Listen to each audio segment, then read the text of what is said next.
just came up to a spot. If you look right here, you can see what the ferns look like normally. But over here, everything looks walked on. A lot of like nibbled stuff.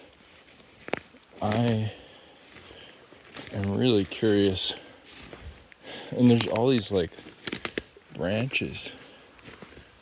I just wonder if like humans did this.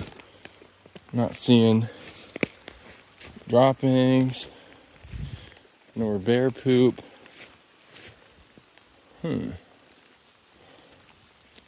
Yeah, I'm head over this way, and then back out in this direction.